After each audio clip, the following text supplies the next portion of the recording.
direction of the job market and inflation that remains elevated. The Fed's benchmark rate stands between 3.5% and 3.7%. That figure marks a significant drop from a recent peak attained in 2023, but borrowing costs remain well above a 0% rate established at the outset of the COVID pandemic. Speaking at a press conference in Washington, D.C., Fed Chair Jerome Powell touted the rate cut as an effort to improve the labor market, but he suggested that central bank may be cautious about further rate reductions. Meanwhile, U.S. President Donald Trump has said that the Federal Reserve could have at least doubled their rate cut. Let's in fact listen in to what the two have said.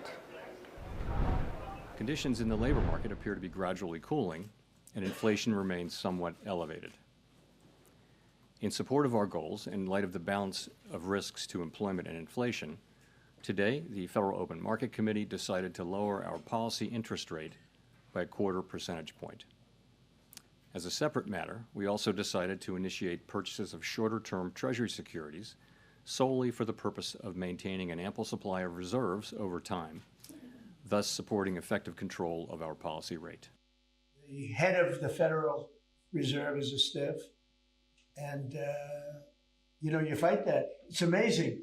We fight that, and yet interest rates are going down, except with him, not too much. He did a rather, I would say, a rather small number that could have been doubled, at least doubled. And that's the other thing. I think the rates for the United States are always the lowest in the world, because without us, there is no world. Now, Israel says will be disarmed under the US-sponsored peace plan for Gaza, pushing back after Hamas leader Khaled Meshaal suggested only a temporary weapons freeze. The ceasefire, ongoing since October 10, remains fragile as both sides report violations. Israeli spokesperson says that there is no future for Hamas under the 20-point plan, which demands the group's full disarmament and Gaza's demilitarization. Let's listen. Under the 20-point plan, there is no future for Hamas inside of the Gaza Strip.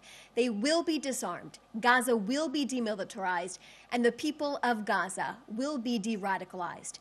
As stated directly in the 20-point plan, Hamas and other terror factions will not have any role in the governance of Gaza, directly, indirectly, or in any form.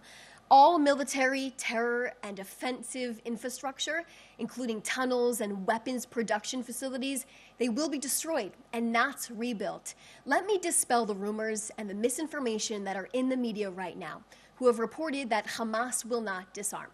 Contrary to your reports, Hamas will be. And viewers, intense border clashes between Thailand and